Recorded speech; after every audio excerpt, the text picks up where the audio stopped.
Bismillahirrahmanirrahim. Assalamualaikum warahmatullahi wabarakatuh.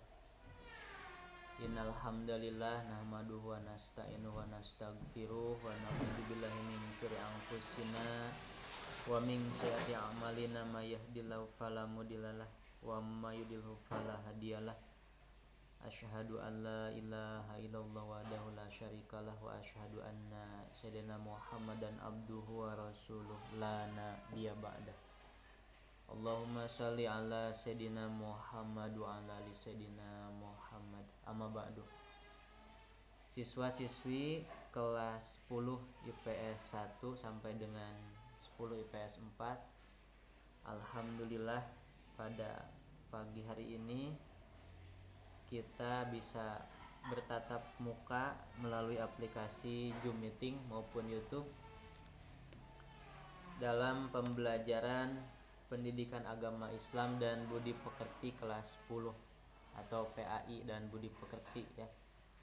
Dimana pada pertemuan yang sebelumnya saat melalui aplikasi WA Bapak sudah men-sharekan materi di bab pertama, dan insya Allah apa yang sudah di-sharekan tersebut pada hari ini akan Bapak jelaskan ya, sehingga disiapkan untuk kalau bisa sudah memiliki wudhu, kemudian Al-Qur'annya juga disiapkan, yaitu dibuka Al-Qur'annya Quran surah Al-Hujurat ya. Surah Al-Hujurat surah ke-49 dalam mushaf. Ayat yang akan dibahasnya ayat ke-12 dan ayat ke-10 ya. Jadi sekali lagi dalam mushaf Al-Qur'annya bisa dilihat di daftar isinya susunan surah yang ke-49 dan dibuka ayat yang ke-10 maupun ke-12-nya. Ayat ke-10 dan ke-12. Sebelumnya mari kita berdoa dulu, mudah-mudahan apa yang kita lakukan setiap aktivitas terutama pembelajaran pada pagi hari ini mendapatkan ridho dan keberkahan dari Allah Subhanahu wa taala serta mendapat ilmu yang bermanfaat.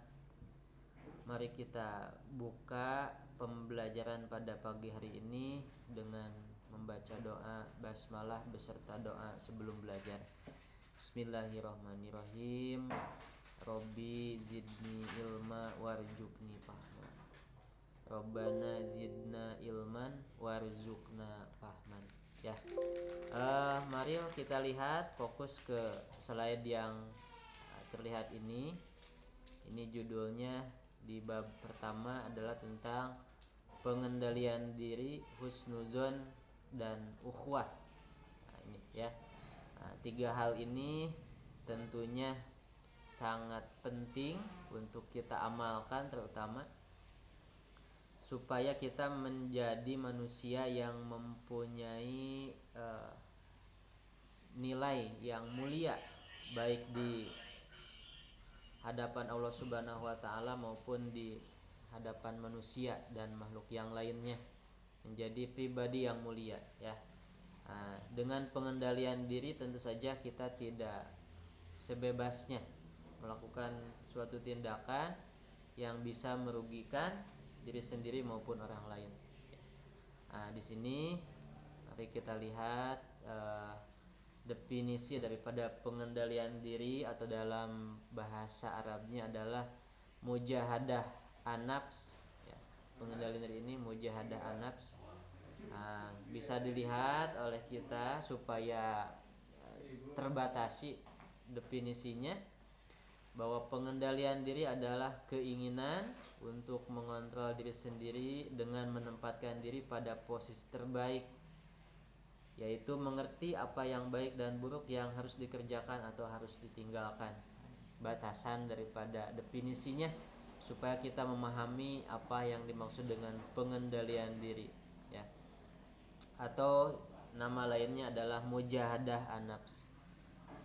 Atau bisa juga kita definisikan bahwa pengendalian diri adalah menahan diri dari segala perilaku yang dapat merugikan diri sendiri dan juga orang lain. Ya, intinya kita garis bawahi adalah segala perilaku yang dapat merugikan diri sendiri dan juga orang lain harus kita tahan. Ya, terkecuali yang bisa menimbulkan hal yang bermanfaat, baik bagi diri sendiri maupun bagi orang lain. Ya. Nah, kita lihat di sini.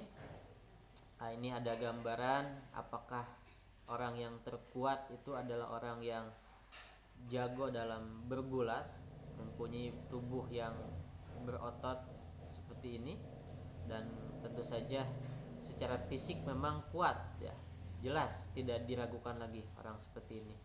Tapi kita perhatikan hadis riwayat muttafaq alaih dari Abu Hurairah radhiyallahu anhu, dia berkata Rasulullah shallallahu alaihi wasallam bersabda, orang kuat bukanlah yang kuat dalam bergulat, namun orang yang mampu menguasai dirinya tatkala marah. Hadis riwayat muttafaq alaih. Yang harus kita kendalikan, di sini tentu saja ada beberapa panca indera di dalam tubuh kita yang dianugerahi oleh Allah Subhanahu wa taala kepada kita semua dengan sempurna, alhamdulillah.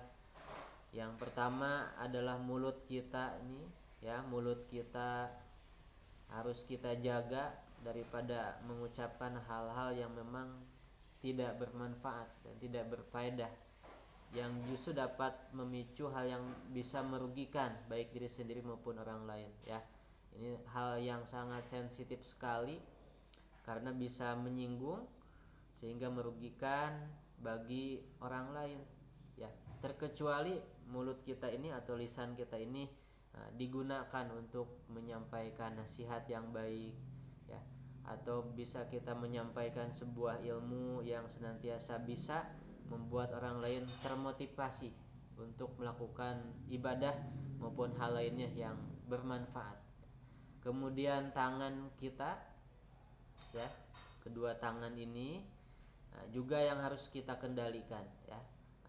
Kita kendalikan supaya tidak melakukan hal yang dapat merugikan baik diri sendiri maupun orang lain ya. Tidak diizinkan tangan ini untuk mengambil barang yang bukan miliknya ya, atau istilah lainnya adalah mencuri, mengambil barang tanpa meminta izin kepada yang punyanya ya, apalagi dijadikan milik sendiri gitu, ya. Atau misalnya digunakan untuk melakukan hal yang juga bisa merugikan ya, bisa merugikan kepada diri sendiri maupun kepada orang lain. Ini harus dihindari oleh kita, dikendalikan oleh kita ya. Tangan ini upayakan bisa bermanfaat untuk melakukan aktivitas yang menghasilkan sebuah karya yang baik ya. Tidak untuk menjadikan, misal kita menulis baik secara tulisan ataupun misalnya melalui media ya, media elektronik dan sebagainya, yang bisa menimbulkan tentu saja hal yang tidak baik ya, bisa menyinggung perasaan orang lain dan sebagainya. Juga itu hal yang harus kita kendalikan ya. Termasuk telinga ini ya, panca indera selanjutnya adalah pendengaran kita. Upayakan kita mendengar hal yang baik ya, yang bisa direspon oleh otak kita. Itu hal-hal yang baik, senantiasa dengarkan kepada bacaan Al-Quran atau nasihat orang tua yang akan senantiasa tentu saja memberikan sebuah nasihat-nasihat yang berguna bagi kita semua ya. Termasuk juga mata kita di sini harus dikendalikan dari hal-hal yang memang bisa merugikan baik bagi diri kita maupun juga bagi orang lain ya. Harus dikendalikan oleh kita adalah hati kita. Upayakan untuk senantiasa dijaga dari sifat yang seperti iri, dengki, dendam ya, dan sebagainya, yang hal yang tentu saja bisa merusak ya terhadap amalan-amalan kita. Nah, di sini Abu Hurairah radhiyallahu anhu melaporkan bahwa seorang pria berkata kepada Nabi Muhammad SAW, sebagaimana hadisnya an Abi Hurairah radhiyallahu anhu anna rajulan qala lin nabiy sallallahu alaihi wasallam ausini qala la tagdob faroda damiroro qala la tagdob rahul Bukhari. Nah, di sini ada seseorang pria berkata kepada Nabi Muhammad sallallahu alaihi wasallam, nasihatilah saya. Nabi berkata, jangan marah. Pria itu bertanya sama lagi dan lagi, ya, berulang-ulang bertanya kepada Rasul, nasihatilah saya. Dan Nabi mengatakan dalam setiap kasus jangan marah atau la tagdob, ya. Nah, ini hadis riwayat Al-Bukhari nomor 137. Ini kita langsung masuk ke pembahasan pentingnya pengendalian diri atau mujahadah an-nafs, ya. Ketika kita dianugerahi sifat-sifat dalam badan kita ini, ya, dalam jiwa ini, sifat buruk manusia yang memang muncul dari dorongan yang di hati, kadang misalnya adalah ingin mencuri atau ingin berbohong, ya, atau ingin marah dalam hal berlebihan, atau juga kita mempunyai sifat buruk seperti sombong, ya, ketika dianugerahi kelebihan oleh Allah Subhanahu wa taala, baik di dalam fisik ini seperti misalnya atau dalam hal materi atau harta, ya, dan ingin disombongkan. Nah, itu upayakan untuk kita cegah, ya, karena tentu saja akan berdampak munculnya dosa, dibenci oleh Allah Subhanahu wa taala dan juga oleh sesama manusia, ya. Nah, atau sifat baiknya, nah, ini sifat baiknya yang harus kita ini harus kita jaga, ya. Kalau yang tadi harus kita kendalikan, nah ini justru yang ini sifat baiknya seperti sabar, kemudian berhati-hati atau teliti, ya, itu terus dilatih dan ditingkatkan. Kemudian senantiasa jujur, kemudian bersyukur, ya, terhindar dari sifat gelisah, cemas, iri dan pemarah. Ini sifat baik yang tentu saja harus kita jaga, harus kita pupuk dalam hati kita supaya senantiasa kita menjadi pribadi yang mulia, ya, baik di mata Allah Subhanahu wa taala, dalam pandangan Allah Subhanahu wa taala maupun dalam pandangan manusia. Nah, kemudian di sini aspek penting dalam kehidupan manusia, ya, tentu saja kita sebagai manusia mempunyai musuh terbesar dalam hidup ini, ya. Ternyata bukan dari luar, itu justru berada dari diri kita sendiri, ya, musuh kita itu, ya. Nah, di sini yaitu bagaimana kita harus bisa mengendalikan musuh kita tersebut, ya. Bagaimana cara mengendalikan musuh kita, itu emosi kita dan nafsu kita dalam hal ini supaya kita terjerumus ke dalam hal yang bisa merugikan diri sendiri maupun juga orang lain. Ini ada beberapa hal supaya kita terlatih untuk bisa melakukan pengendalian diri, ya. Nah, ini ada yang pertama, kita harus menggunakan prinsip kemoralan, ya. Setiap agama pasti mengajarkan kemoralan, ya. Misalnya tidak boleh mencuri, tidak boleh membunuh, tidak boleh menipu, tidak boleh berbohong, tidak boleh mabuk-mabukan, dan tidak boleh melakukan tindakan asusila. Nah, itu merupakan pengendalian diri dengan menggunakan prinsip kemoralan, ya. Nah, ini yang harus kita pahami. Tentu saja tadi jelas bahwa setiap agama, ya, tidak mengajarkan hal-hal yang tidak baik seperti tersebut, ya. Nah, yang harus tentu saja kita jaga. Yang kedua, pengendalian diri adalah dengan menggunakan kesadaran, nah, ya.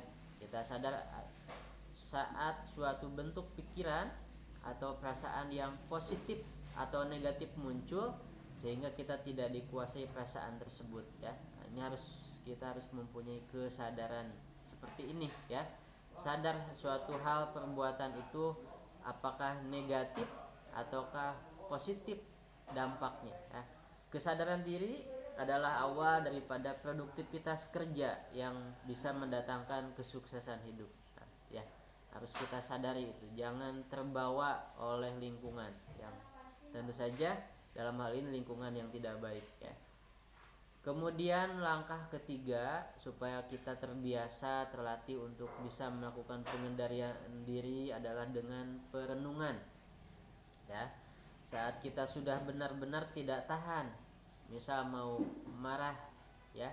Tentu saja marah memang karena ada dasarnya ketika misalnya kita terpancing ya oleh sebuah tindakan orang lain yang membuat kita ingin marah ya. Nah, coba lakukan sebuah perenungan ya. Tanyakan pada diri sendiri pertanyaannya misalnya, apa sih untungnya saya marah berlebihan? Apakah benar reaksi saya seperti ini? Ya, namun kadang dalam hidup ini kita seperti ketika banyak permasalahan inginnya melakukan sebuah pelampiasan marah yang berlebihan gitu ya. Ini sebuah hal yang harus kita sadari dengan perenungan ya.